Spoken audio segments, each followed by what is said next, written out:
Welcome back to another vlog kung saan diretsuhin ko na kayo na approve po ako sa loan app na to at talagang approve. Nagulat din ako na buo ko siyang natanggap. I'm sure nakita niyo rin yung mga ads na to kasi nakita ko yan sa YouTube. And I would understand kung mapapadownload kayo sa loan app na to kasi mukha siyang promising. Nabigla ako guys, hindi ko inakala na registered pa yan. Technically, legit siya. May katagalan lang ng konti yung kanyang approval stage. Huwag niyo munang i-download guys pag nakita niyo yung ad niya dahil sinubukan ko siya para sa inyo at kayong humusga sa huli kung pag-aaksayan niyo ba ito ng panahon or pass na lang. Kaya watch na lang kayo guys para alam nyo kung anong meron sa loan app na to.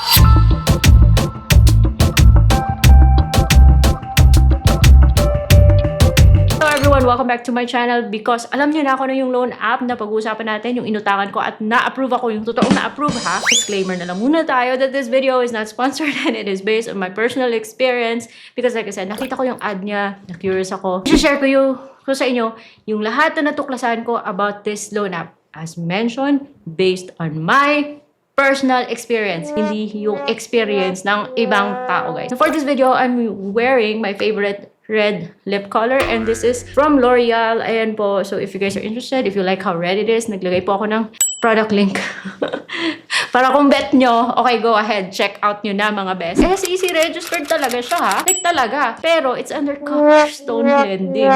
Now, ito si Copperstone, siya rin yung company behind Mocha Mocha. And alam nyo na kung ano yung drama ng Mocha Mocha na to. Is it okay ba? Is it pass na lang? So guys, kayo po yung huhusga. Reliable financial solution daw. Kayo kaagad maniwala doon. Pag dinownload yung loan app na to, hingi po siya ng iba't ibang permission. Pag nagbigay po kayo ng phone number na to, nag-OTP kayo, nag-a-agree po kayo sa mga ganito. Yung munang i-download, panoorin nyo na muna para alam nyo kung anong nangyari. And yung loan app na to, yung maximum loan down na pwede niyang ipahiram is 50,000 pesos. Hindi po kalakihan yung na-approve sa akin. The good news is, buo siyang matatanggap. Pwede po siyang GCash, pwede ring bank, but I decided na GCash ko na lang ipadala yung pera. Nagbigay po ako ng phone number pagkatapos yung kanyang code ay nanggagaling po kay Lord Cash. Hihingi po siya ng basic information, alam niyo na yon, and the Facebook part is optional. And then isang valid ID, yung mga list of IDs na tinatanggap niyo is like this, pero for your reference, yung binigay ko po sa kanya is my driver's license na kailangan picturean. Pwede mo rin namang i-upload yan from your photo album. Tapos i-confirm mo na tama ba yung na-capture yung information, tapos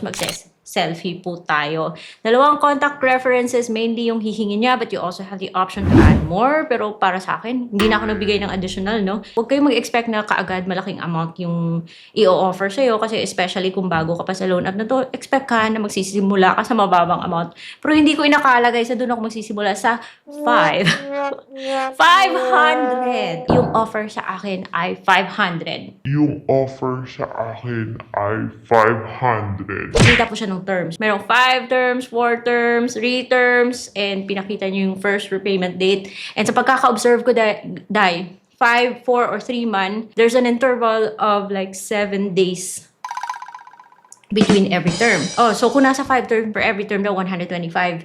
Pero may nakikitang interest tsaka fee dito or service fee, whatever. Okay, 125 times 4, so that's 500. Okay, I had 2 questions. Magbabawas ba siya in advance ng interest or service fee? Or yung pinapakita ba niya dito, idadagdag niya sa kung ano yung babayaran mo every term? Hindi po siya clearly stated. When I opened the loan agreement, the loan disclosure, blanco po kasi. Kaya, at this point, while you're applying, hindi mo alam kung magbabawas siya, kung upfront ba, or dadagdag siya. Basta pinakita niya lang na may fee, na at may interest. Para dito pa lang guys, para sa akin ha, kung ako, while I was looking at this, kabahan ka na be? I don't know ha, siguro may na-miss lang ako, pero parang hindi mo malalaman kung a-advance ba niyang ikakaltas or idadagdag niya ba sa babayaran mo every month, pero at least sinabi niya. Sa 500 na yan. Baka nga magkakalta siya. Pinili ko na lang yung 3 terms na lang. Kasi sa 3 terms, at least, yun ang isipin yung third. Kasi parang pag sinabi niyang 3 minus 1 yan. So, 3 terms, 2 terms lang yan. Actually, 4 terms, 3 terms lang. 5 terms, 4 lang actually.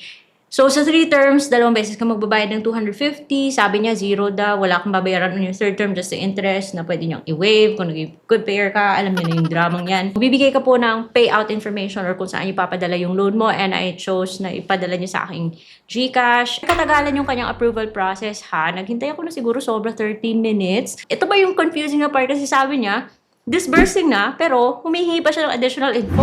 May ganun ba? yung pinindot ko yung additional info, humihingi pala siya ng work information. So, dun sa work information, at least naman, hihingi niya lang yung industry tsaka yung monthly income. So, pag sinabi mong housewife or unemployed, monthly income na, wala na siyang hinihinging payslip or company info, wala na. Yun lang, at i-click mo yung submit. And then disbursement pa rin. Nagintay ako ng mga sobra 30 minutes, guys. So, may katagalan. Pero nagulat naman ako na natanggap ko yung 500 ng buo. Saka ko nalalaman na Saka ko nalalaman na for every term, which is 7 days po yung interval niya, it's 355, hindi 250 dahil dinadagdag pala niya. So, buo siyang matatanggap, pero idadagdag niya yung sinasabi niyang service fee. Kung iisipin mo guys, sa loob ng 14 days, yung ibabalik mo sa kanya dahil 355 siya per term, 710. Mahal yun ha? Imagine 14 days lang, nasa 40%, 30%. Parang hindi naman yata tama yon. Imagine 14 days lang yung loan mo, pagkatapos yung babayaran mo 710. So, hindi po lahat ng SEC registered ay okay. It is registered. So, in paper, it is legit. It's also a reporting entity po sa CIC. For those of you na nagtatanong na sobrang taas ng interest, babayaran pa ba? Okay, think of it this way. Kung maliit lang naman yung amount, say for example 500, let's just use it as an example dahil yun po yung na-approve sa akin. Hindi naman po sa nag-iinarte, pero think of it this way ha. Sa imagine na kung hindi mo to babayaran, sa halagang 500 pesos or 700 pesos, masisira yung credit history mo.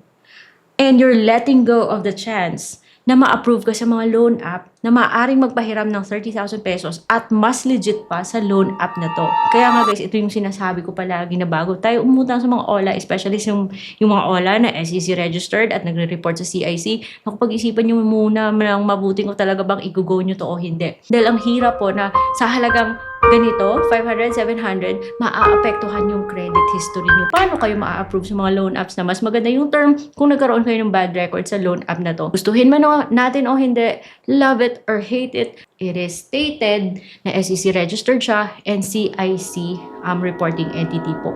So please, be careful.